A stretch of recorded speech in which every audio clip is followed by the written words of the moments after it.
Okay Sheikh Rashid صاحب، ideal solution کی بات کرتے ہیں، ہم آپ سے ہی جاننا چاہیں گے. لیکن میں تھوڑی سی اور آپ سے کرنا جی جی گو اہیڈ. دیکھیں اب ان کو فارن پالیسی بدلنے سے کون روک رہا ہے؟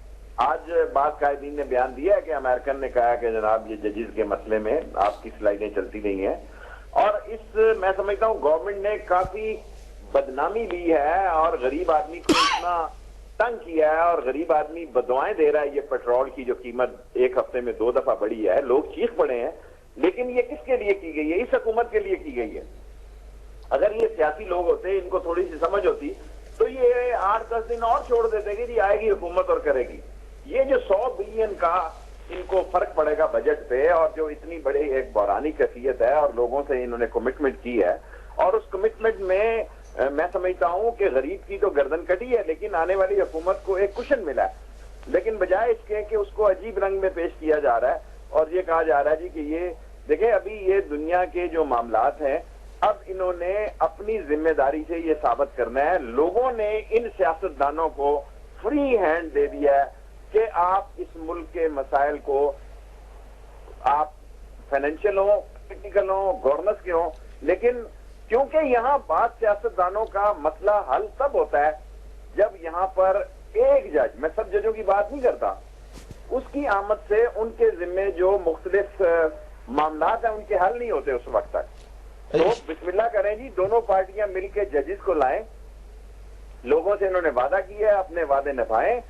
اور شیخ رشید صاحب قطع کلامی ہوتی ہے، لیکن میں گزارش یہ بھی کرنا چاہوں گا، جہانگیر ترین صاحب also has a point, but let me سے دس. دیکھیں ہمیں یہ بھی عادت ہے کہ جب ہم ماضی کی تاریخوں کو بھلانا چاہتے ہیں، اور یہ ایک اچھی عادت بھی ہے، اچھی ادا ہے کہ آپ کہیں جی کہ چلیں کل کی بات چھوڑیں، آنے والے دن کی بات کریں. لیکن شیخ صاحب اکاؤنٹیبلٹی بھی تو ہونی چاہیے. ذرا یہ بھی تو دیکھیں لوگوں کو یہ بھی تو پوچھنا چاہیے کہ شوکت عزیز صاحب جنرل پرویز مشرف کے ساتھ بیٹھ کے جو 7 سال ہم سب کو یہ بتاتے رہے ہیں کہ کتنا خوشحال پاکستان ہو گیا ہے، اس کا حساب کتاب بھی تو کوئی دینا ہے یا نہیں کہ سارا نئی حکومت کے کھاتے میں ڈال دیں؟ میں آپ سے اتفاق کرتا ہوں طلعت صاحب، اس ملک میں ظلم عظیم ہوا ہے کہ اکاؤنٹیبلٹی کے نام پہ جتنی باہر کی دولت تھی اس کو بھی نہیں چھیڑا گیا، وہ بھی بینکوں میں ویسے ہی رہی. NRO آ گئے اور قوم سے کسی نے ایکسکیوز بھی نہیں کیا کہ ہم نے یہ قومی دولت لوٹی ہے. لیکن دیکھیں سیاستدان اور یہ فوجی حکمران جب ان کا مفاد ملتا ہے یہ عوام کو ایک اور ڈائریکشن دیتے ہیں، لیکن حقیقت میں قوم کے ساتھ وہ بیچارے کے ساتھ وہی ہاتھ ہوتا ہے جو اس وقت ہو رہا ہے. قوم نے ان کو مینڈیٹ دیا جی، قوم نے ہمیں مسترد کیا ہے، اور قوم نے ایک بھاری اکثریت میں ان کو لائے. لیکن شیخ صاحب دیکھیں NRO کی طرف تو آپ جا رہے ہیں، یقیناً جانا چاہیے، ہمیں اس کے اوپر بھی بحث کرنی چاہیے، لیکن جو PR پرائم منسٹر ملک کو چھوڑ کے چلے گئے، کرنا چاہیے جی، اکاؤنٹیبلٹی یعنی ان سب آئی فلی سپورٹ یو، اس کو اکاؤنٹیبلٹی ہونی چاہیے. ترین صاحب یہ جو آج کے مسائل ہیں، لیکن جن کی 10 سال سے اکاؤنٹیبلٹی ہوئی، جن پہ 10 سال کے کیسز تھے، وہ تو حکمران بننے جا رہے ہیں. چلے اس کے اوپر ہی بات ہونی چاہیے. ترین صاحب یہ جو اس وقت کے مسائل جن کا آپ نے ذکر کیا، یہ ایکیومولیٹ ہوئے ہیں. یہ اس طرح نہیں ہے کہ آج مینڈیٹ آیا تو 7 مسائل بھی آ گئے. اور پچھلے 7 سال کوئی ٹیلی ویژن چینل ایسا نہیں، کوئی اخبار ایسی نہیں، کوئی PRO ایسا نہیں جس کی ڈیوٹی نہ لگی ہو کہ ملک کے لوگوں کو یہ بتانا کہ کتنی خوشحالی آ گئی ہے. یعنی واہ ہر طرف سے، ہر طرف موٹر سائیکل چلے گئے ہیں، ہر طرف سیل فون چلے گئے ہیں، کسان بھی خوشحال ہیں، مزدور کے پاس بھی جابز ہیں. اور جب اوپر سے پھر لڈ ہٹی تو یو ہیو اے پرابلم. اس کا حساب نہیں ہونا چاہیے. جی we have a serious problem. دیکھیں ایک تو یہ جو ہے نا، ہم نے یہ جو گڈ ٹائمز کی بات تھی اس کو بہت زیادہ پلے کیا. میں آپ کو عرض کروں، میں چائنا گیا تھا کوئی سال پہلے انویسٹمنٹ کانفرنس میں، ان کے جو نمبر 2 ہیرارکی میں انہوں نے اسپیچ کی کہ ہم 20 سال سے ڈیولپ کر رہے ہیں اور 11% سے پلس ہمارا ڈیولپمنٹ ریٹ ہے، اور اب ہم 20 سال کے بعد ہم ابتدا پہ پہنچے ہیں کہ اب ہم ترقی یافتہ ہونے چلے ہیں. وہ اور انہوں نے پھر اپنے مسئلے بتایا کہ ہماری یہ کمی ہے، یہ شارٹ کمیز ہے، یہ شارٹ کمیز ہے. تو ہمیں ایک لفظ ہے کہ ہمیں ہر وقت اتنی جلدی وکٹری ڈکلیئر نہیں کر لینی چاہیے اگر 1 یا 2 یا 3 سال ہماری اکنامی کو. لیکن آپ تو کیبنٹ کے اندر آپ بھی وکٹری ڈکلیئر کرتے ہیں. نہیں جی، میں بالکل کیبنٹ میں تھا. میں کلیکٹیو رسپانسبلٹی ہے اور میں اس کی رسپانسبلٹی اسیوم کرتا ہوں اور ایکسیپٹ کرتا ہوں، مگر یہ حقیقت ہے کہ عوام کو میں جانتا ہوں جو ادارہ شمار آپ کے پاس آتے تھے، what did you do with them؟ مطلب یہ کہ کون آپ کو بتا رہا تھا کہ ملک کے حالات ٹھیک ہیں؟ who was telling you all of that؟ دیکھیں ملک کے حالات، اور یہ شیخ صاحب بھی وہاں موجود تھے، ملک کے حالات دیکھنے کے طریقہ جو ہوتا ہے نا وہ مختلف طریقے ہوتے ہیں. ایک یہ ہوتا ہے کہ جی GDP گروتھ کتنی ہے، مگر جب آپ جاتے ہیں ووٹ لینے ہیں تو لوگ پوچھتے ہیں GDP گروتھ تو ہم نے سنی ہے ہماری زندگی میں کیا فرق پڑا، لوگ یہ سوچتے ہیں. بہت دفعہ اکنامک گروتھ میں یہ چیز اگنور ہو جاتی ہے ہمیشہ، اور اس سے نقصان ہوتا ہے کہ صرف جی ڈی پی گروتھ نہیں کامیاب ہو سکتی جب تک عوام اس گروتھ کا حصہ نہ ہو. اور یہ ہم انٹرنل ڈیبیٹس میں ایسے ہم باتیں کرتے رہے، مگر accept responsibility as a member of this cabinet. لیکن چلے یہ ہوا کہ عوام نے کم از کم آپ کے حق میں تو فیصلہ دے دیا، ایک سیٹ آپ کی پارٹی کو وہاں سے ملی. اچھا گئی صاحب یہ بتائیے گا کہ یہ جو شفافیت ہے یہ تو بڑی ضروری ہے. یعنی ہمیں ہر 8 سال کے بعد پتہ چلتا ہے کہ ملک کے ساتھ ہوا کیا، ہمیں ہر 10 سال کے بعد پتہ چلتا ہے کرپشن ہے کیا. اب جب ہم نڑے معاملات اٹھا رہے ہیں تو کہیں یہ نہ ہو کہ نئی حکومت کو سپورٹ کرنے کی خوشی میں، کیونکہ ایک ایجنڈا ہے، ہم اپنی نگاہ ہٹا لیں، تنقیدی نگاہ. آپ کی تنقیدی نگاہ ہوگی جو نئے رولرز آ رہے ہیں، یہ این آر او کا معاملہ جو ہے، کرپشن کے کیسز کس طرح ختم ہو گئے؟ جی ہر آدمی پہ ہونی چاہیے، ہر ادارے. بدقسمتی یہ ہے ہم روزہ دار لوگ ہیں، مشکل ہوتی ہے.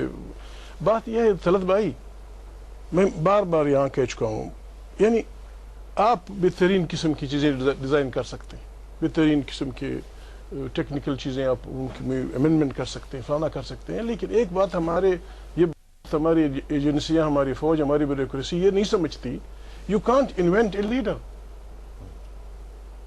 50 سال آپ نے یوں گزاری ہے. آج جنرل صاحب کا بیان تھا، you can import a leader دو، آپ بلا سکتے ہیں شوکت عزیز صاحب کو دوبارہ. 3 دفعہ پتہ نہیں وہ اس سے پہلے بھی ایک آدمی آیا تھا، اس سے پہلے بھی آیا تھا. بات یہ ہے طلعت بھائی، آج جنرل صاحب کا بیان تھا کہ پاکستان وسائل سے پر ملک ہے، لیڈرشپ کی کمی ہے.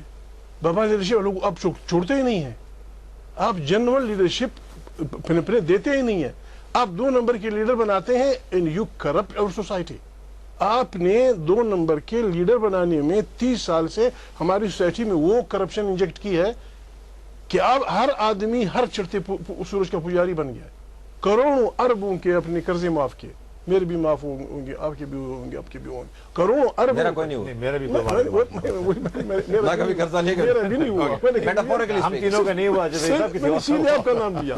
اربوں روپے آپ لوگوں کی وفاداریاں خریدتے ہیں، ان کے فائل بناتے ہیں، پھر ان کو بلیک میل کرتے ہیں اور پھر ان کو پرائم منسٹر بناتے ہیں. ڈوب جائے گا پاکستان.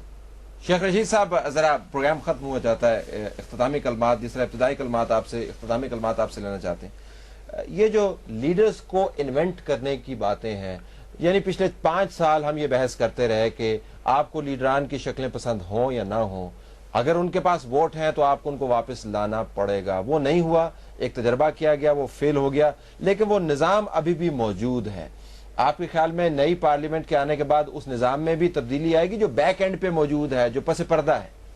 کوئی تبدیلی نہیں آئے گی. 60 سال سے نہ غریب کا کوئی یہاں سپوکس مین ہے، نہ اس کی آواز ہے. یہ خاندانوں کی تیسری دفعہ ان کو اقتدار میں یہ لوگ آ رہے ہیں، اور یہ جب جائیں گے آپ دیکھ لیے گا اسی طرح یہ جو جائے گا آنے والا کہے گا مجھے خالی ہاتھ یہ ملک ملا ہے. اس ملک کی سارے بیان تاریخوں میں نکال کے دیکھ لیں.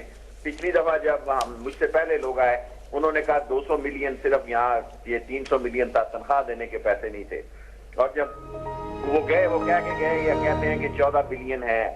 تیل کے 300 ملین ابھی ہمیں سعودی نے بھیجے، انہوں نے کہا کہ ہم سستا تیل نہیں دے سکتے، یہ آپ رکھ لیں جو پریزیڈنٹ مشرف کو ان کے ایک فائنانس منسٹر نے بھیجے.